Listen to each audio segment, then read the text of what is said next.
La pasión, el joven y los afectos. El concepto de afectividad es fundamental para comprender la existencia humana, ya que abarca sentimientos y emociones como la conmoción, la compasión, el sufrimiento, la alegría, el gozo, el amor, entre otros. Sin la afectividad, la experiencia de vida carecería de sentido, pues es a través de ella que el ser humano experimenta internamente los sucesos y objetos del mundo. Esta experiencia puede ser positiva o negativa, objetiva o subjetiva, y a partir de ella, la persona otorga un valor axiológico, ético o moral a las situaciones que vive. Así, la afectividad se convierte en el medio por el cual los seres humanos toman conciencia de sus actitudes y posturas fundamentales, como la admiración, la esperanza, el perdón, la gratitud, la misericordia, el remordimiento, la devoción y la cortesía.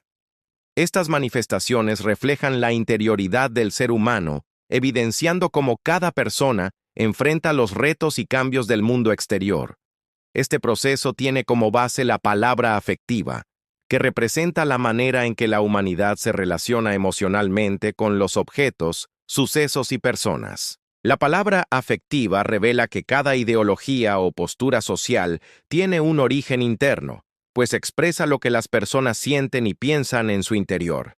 De esta manera, la afectividad se constituye como un centro de diálogo interno, donde el individuo se encuentra y conversa consigo mismo, permitiéndole construir su identidad emocional y moral.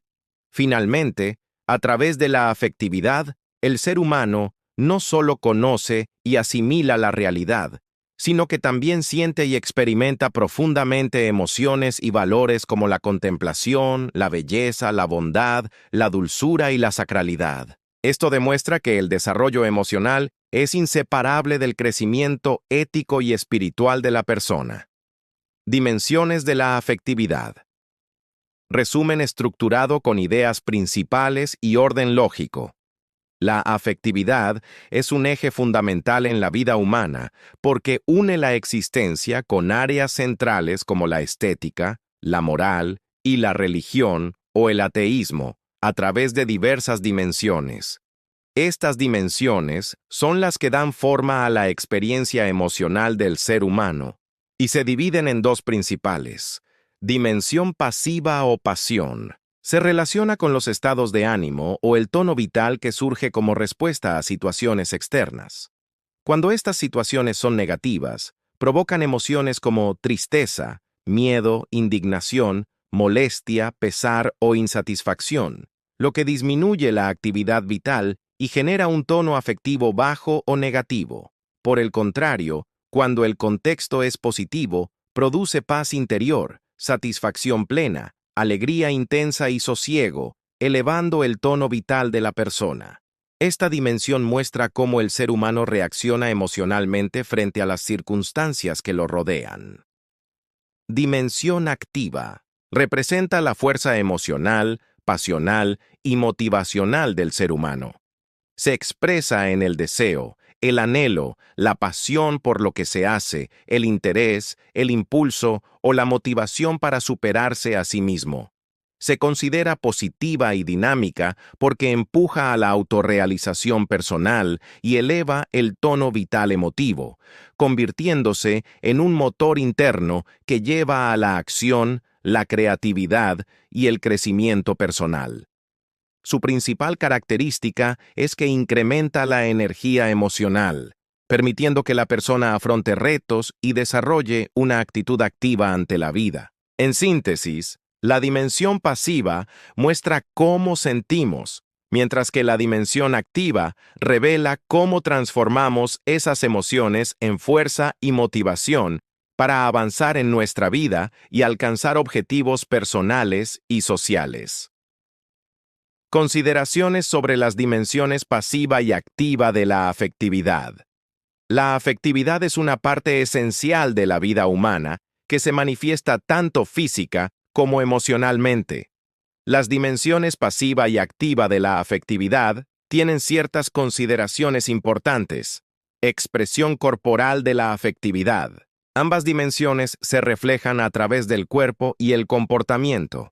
Ejemplos: un rostro alegre o triste, caminar calmado o acelerado, temblor de manos por miedo, rubor facial por pena o indiscreción, cuerpo firme cuando hay seguridad o decaído cuando hay tristeza. Relación con acciones libres. Estas dimensiones pueden estar detrás de decisiones importantes o actos voluntarios. Una persona puede experimentar alegría por el nacimiento de un bebé, aun cuando vive un momento difícil. También puede tomar decisiones trascendentales después de experimentar situaciones como un accidente, el maltrato o una experiencia de amor. Objeto intencional. Todo afecto tiene un origen interno o externo. Ejemplos: la muerte puede generar desconcierto, tristeza, vacío o incluso paz interior. La compasión puede despertar sentimientos como la misericordia, la bondad o la templanza. Transformación de lo pasivo en activo. Un afecto pasivo, emociones que se reciben o experimentan, puede convertirse en activo, es decir, en una fuerza impulsora para actuar positivamente. Esto ocurre gracias a la razón, que ayuda a equilibrar las emociones y a fortalecer las decisiones, mejorando las relaciones consigo mismo y con los demás. Riesgos de estados de ánimo negativos prolongados.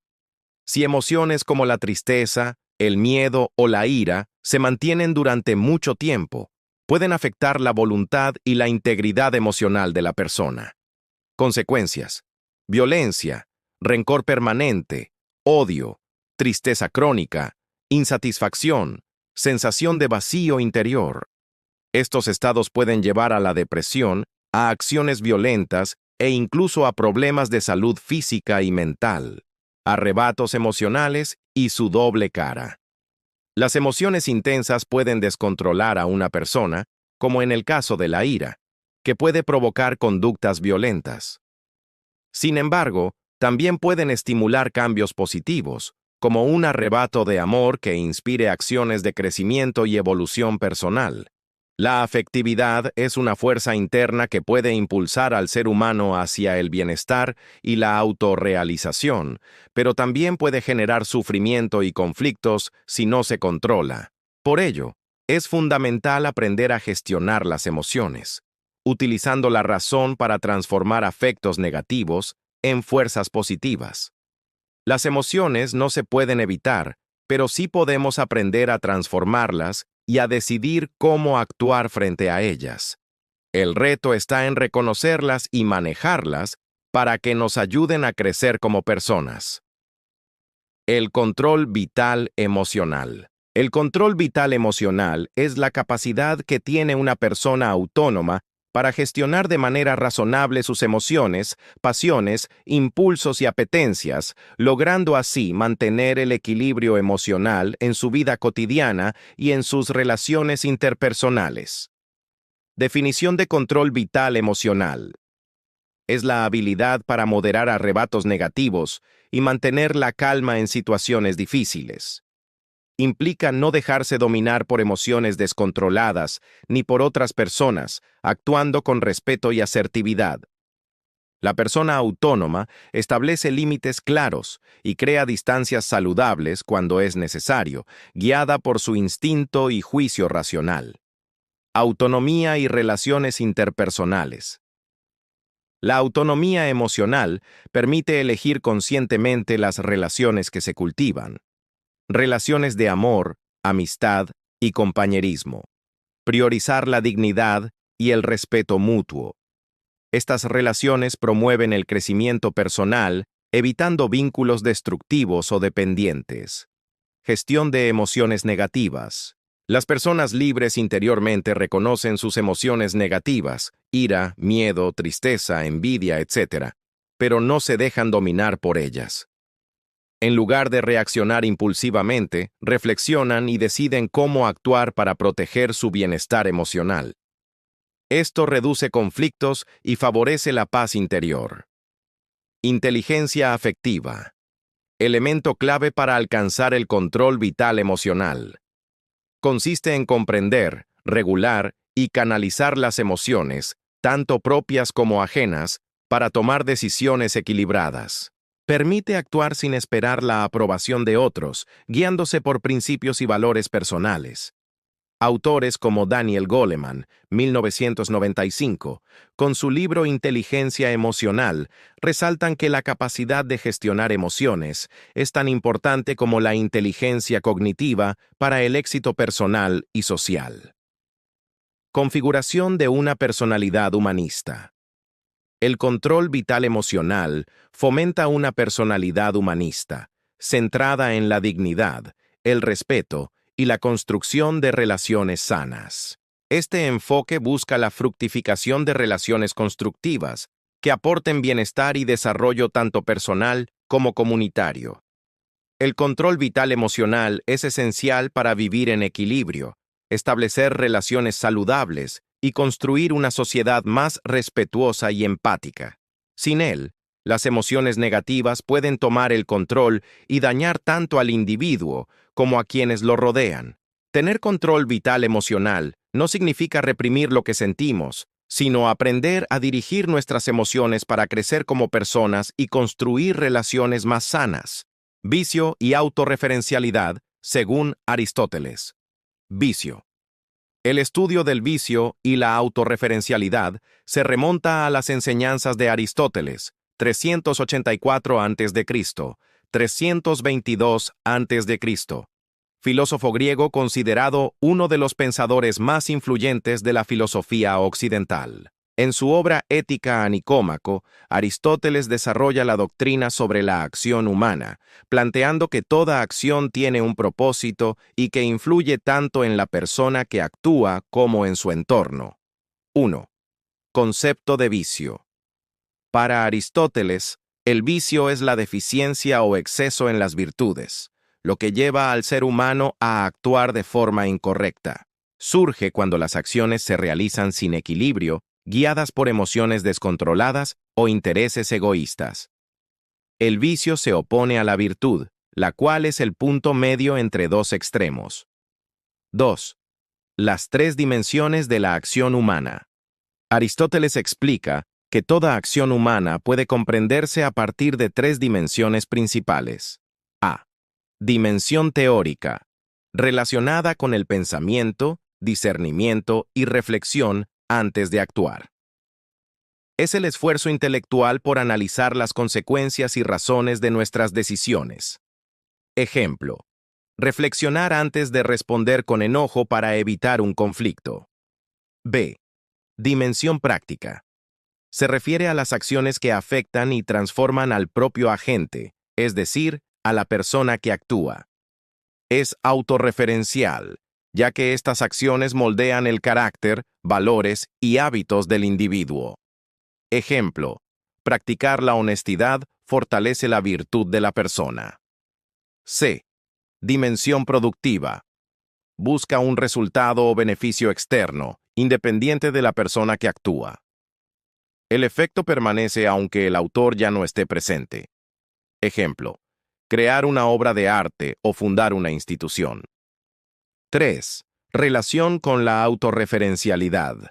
La autorreferencialidad destaca que nuestras acciones no solo afectan a otros, sino que nos transforman internamente. Aristóteles afirma que la repetición de actos forma hábitos, los cuales pueden llevar a la virtud o al vicio. Por lo tanto, una persona que realiza constantemente actos negativos se forma a sí misma de manera viciosa, mientras que quien actúa con equilibrio fortalece su carácter virtuoso. Nuestras acciones tienen consecuencias no solo en los demás, sino en nosotros mismos. ¿Estamos formando virtudes o vicios con nuestros actos diarios? Hábito y autorreferencialidad. El concepto de autorreferencialidad implica que las acciones humanas no solo afectan a los demás, sino que transforman al propio individuo, moldeando su carácter y personalidad. Sin embargo, para que esta transformación sea duradera, se requiere del hábito, elemento clave que permite consolidar una forma de ser. Definición de hábito. El hábito es una acción constante, continua y sostenida, que al repetirse genera una segunda naturaleza en la persona. Esta segunda naturaleza se manifiesta como una etiqueta, carácter o comportamiento estable, resultado de la repetición de actos. El hábito puede ser positivo, fortalece virtudes y crecimiento personal, o negativo, provoca vicios y deterioro moral. Relación entre hábito y autorreferencialidad. Para que la autorreferencialidad sea efectiva, es decir, que las acciones impacten verdaderamente en la persona, deben repetirse de forma constante. Los actos aislados no definen el carácter, pero la práctica continua sí lo hace.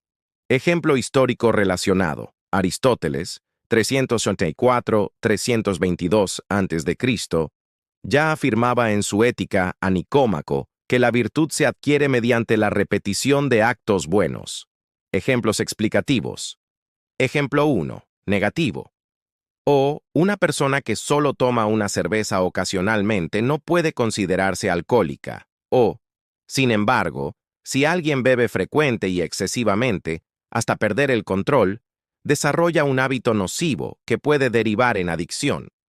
O, aquí, la autorreferencialidad actúa de forma negativa porque la repetición de actos destructivos moldea su personalidad hacia el vicio. Ejemplo 2. Positivo. O un joven noble no nace con esa cualidad, sino que la desarrolla mediante acciones repetitivas de bondad, amabilidad y educación moral. O con el tiempo, estas prácticas configuran una segunda naturaleza positiva, definiéndolo como una persona noble y virtuosa. Importancia del hábito en la formación del carácter.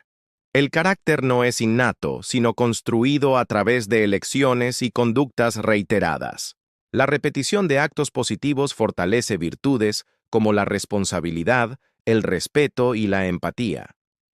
La repetición de actos negativos conduce a vicios, como la violencia, la pereza o la adicción. Somos lo que hacemos repetidamente. La excelencia, entonces, no es un acto, sino un hábito. Aristóteles. Vicio y virtud según Aristóteles. El tema de vicio y virtud se enmarca en la doctrina de Aristóteles, 384 a.C., 322 a.C., quien establece que la repetición de acciones determina el carácter humano. La autorreferencialidad es clave, porque las acciones no solo producen resultados externos, sino que transforman a la gente que actúa. Acción y hábito. Virtud. Resultado de acciones positivas mantenidas de forma habitual. Vicio. Resultado de acciones negativas o dañinas mantenidas de forma constante. La repetición genera una segunda naturaleza, es decir, una postura estable de vida y conducta. 3 dimensiones de la acción. Aristóteles. Dimensión teórica. Uso del conocimiento y discernimiento antes de actuar. Ejemplo: el carpintero estudia la madera, herramientas y técnicas. Dimensión productiva. Producción de un resultado o beneficio externo. Ejemplo: fabricación de un mueble bello y funcional que satisface al cliente. Dimensión práctica. Autorreferencial. Transformación interna de la gente mediante la acción. Ejemplo: la disciplina, responsabilidad y gusto por hacer bien el trabajo hacen que el carpintero se forme como persona virtuosa. Integración de acción, hábito y virtud. Al realizar sus actividades de manera reflexiva, responsable y constante, el carpintero desarrolla hábitos virtuosos. La segunda naturaleza se manifiesta en su carácter: confiable, responsable y recto.